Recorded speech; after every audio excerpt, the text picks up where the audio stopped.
बस एक अंडा और एक रोटी लेकर इस अमल को कर लो, इंशाअल्लाह ताला दौलत बरसेगी और हर हाजत पूरी हो जाएगी। प्यारे बहन भाइयों, आज की वीडियो में मैं आपको एक बेहद मुजर्रब और ताकतवर एक अंडे और एक रोटी के अमल के बारे में बताने जा रहा हूँ, जो कि खासकर रिज्क, दौलत और बेहद मालदार बनने का अमल है। जो कोई अपनी जिंदगी में बस एक बार इस छोटे से अमल को कर लेता है तो अपनी जिंदगी में अपनी खुली आंखों से मौजात होता देखता है। उसके बाद फिर इतना रिज्क, इतनी दौलत आ जाती है कि अगर पूरी जिंदगी बैठकर उस दौलत को खाता है तो दौलत खत्म नहीं होती।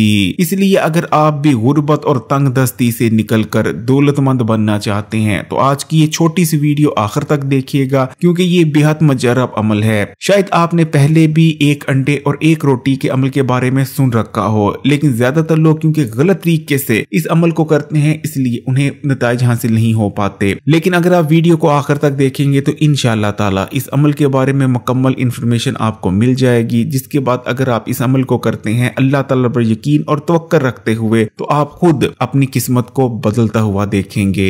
अंडे और रोटी का अमल उन लोगों के लिए खास है जो ये कहते हैं कि वो बड़े बड़े वज़ाइफ और अमलियात कर कर थक चुके हैं, लेकिन आज तक ना तो किसी अमल ना ही किसी वजीफे ने उन्हें कोई रिजल्ट दिया है। उनका कोई मकसद भी हल नहीं हो पाया, ना तो वो दौलतमंद हुए हैं, और अगर किसी हाजत के लिए कोई वजीफा किया है तो उनकी हाजत भी अब तक पूरी नहीं हुई। तो प्यारे बहन भाइयों, बस एक बार आप अल्लाह ताला पर यकीन और तवक्कुल रखते हुए एक रोटी और अंडे के इस अमल को कर लें, इंशाअल्लाह ताला आपकी हर हाजत भी पूरी हो जाएगी। और खासकर क्योंकि ये अमल दौलत के लिए है तो आपके पास इतनी दौलत, इतना रिज़्क आएगा कि आपको खुद भी यकीन नहीं आएगा। बस शर्त यह है कि आपका ईमान और तवक्कुल अल्लाह ताला पर मजबूत होना चाहिए। बहुत से लोग मुझे कमेंट्स कर कर कहते हैं कि उनकी दुआएं कबूल नहीं होती। अक्सर लोग दुआ करने का वक्त पूछते हैं या कोई ऐसा वजीफा पूछते हैं कि उसको करने के बाद उनकी दुआएं कबूल होने लग जाएं। तो प्यारे बहन भाइयों, यहाँ मैं आपको बस इतना ही कहना चाहूंगा कि दुनिया में ना तो कोई ऐसा अमल है और ना ही ऐसा कोई वजीफा है जिसको करने के बाद आपकी दुआ कबूल हो जाए, बल्कि दुआ की कबूलियत का तमाम तर इन्हिसार आपके ईमान और यकीन पर होता है।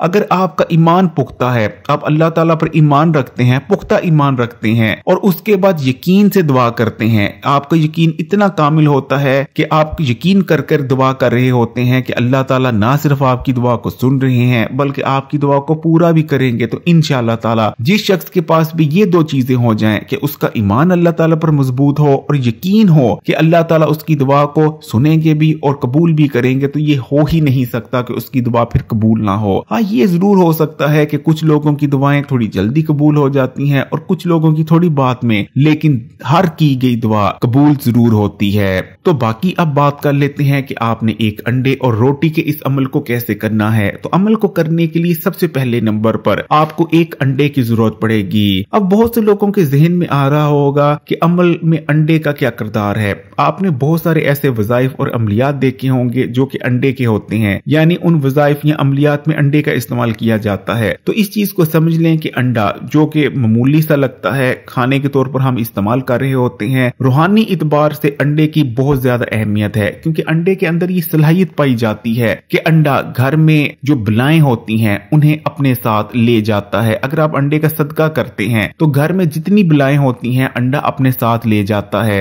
बलाओं का जिक्र हमें इस्लाम में मिलता है। इस्लाम हमें बताता है कि हर बला जो आसमान से नाजुल होती है अपने साथ कोई ना कोई मुसीबत और परेशानी लेकर आती है, जैसे कि कोई बीमारी लेकर आती है, तो कोई अचानक हादसा, तो कोई दूसरी तीसरी मुसीबत लेकर आती है, कोई बला हमारे घर में परेशानी लेकर आती है, तो कोई गुर्बत। लेकिन जब आप अंडे का सदका कर देते हैं तो अंडा अपने साथ तमाम बलाओं को ले जाता है, और जैसे ही हमारे घर से तमाम बलाएं निकल जाती हैं उनके साथ जो मुसीबतें, परेशानी और गुर्बत आई होती है वो भी हमारे घर से मुकम्मल तौर पर खत्म हो जाती है। इसीलिए बहुत सारे अमलियात और वज़ाइफ में आप अंडे को इस्तेमाल होते देखते हैं। इसी तरह अंडे का सदका करने से जादू, बंदिश और नजरे बद भी दूर हो जाती है। तो अमल को करने के लिए आपने एक अंडा ले लेना है और दूसरे नंबर पर एक रोटी पका लेनी है। तो अब आपने किसी पाक साफ जगह पर बैठ जाना है। एक बार आपने बिस्मिल्लाह पढ़नी है और उसके बाद दुरूद इब्राहिमी पढ़ लेना है। उसके बाद आपने 7 बार कुरान पाक की सबसे छोटी लेकिन सबसे ताकतवर सूरा यानी सूरह कौसर को पढ़ लेना है। सूरह कौसर है तो कुरान पाक की सबसे छोटी सूरा लेकिन सबसे ताकतवर है।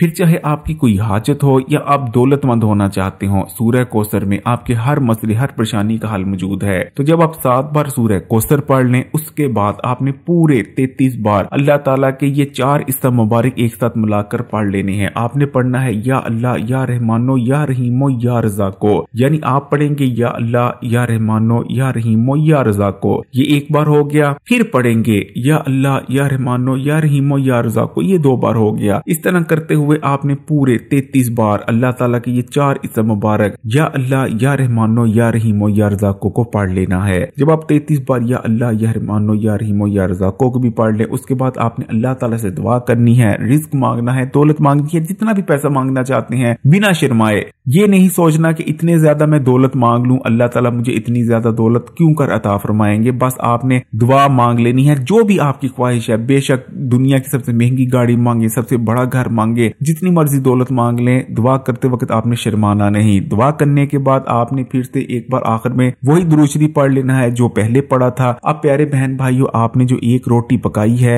उसको लेना है और उसके बाद दूसरे नंबर पर आपने अंडे को भी बना लेना है। अंडा आप किसी तरह भी पका सकते हैं, बेशक अंडा फ्राई कर लें, ऑमलेट बना लें या किसी भी तरह अंडे को पका लें। अब आपने जो अंडा पकाया है उसको आपने रोटी पर रखना है और किसी भी जरूरतमंद को, किसी भी गरीब बच्चे को, बड़े को, बूढ़े को आपने ये रोटी और अंडा दे देना है, यानी सदका कर देना है। प्यारे बहन भाइयों, बस इतना सा अमल है, ये सदके का अमल है, आम वज़ाइफ और अमलियात के मुकाबले में बेहद ताकतवर है। इंशाअल्लाह ताला जिंदगी में एक बार इस अमर को जरूर आजमाइएगा। ना सिर्फ आप बल्कि आपकी आने वाली नस्लें तक मेरे लिए दुआएं करती रहेंगी इंशाअल्लाह। वीडियो को ज्यादा से ज्यादा शेयर करें। अगर वीडियो अच्छी लगी तो कमेंट्स में माशाअल्लाह सुभान अल्लाह भी जरूर लिखिएगा और मजीद वीडियोस के लिए इस्लामी बात यूट्यूब चैनल को सब्सक्राइब कर घंटी के आइकॉन को दबाने और ऑल नोटिफिकेशन को सिलेक्ट कर लीजिएगा। जज़ाकल्लाह।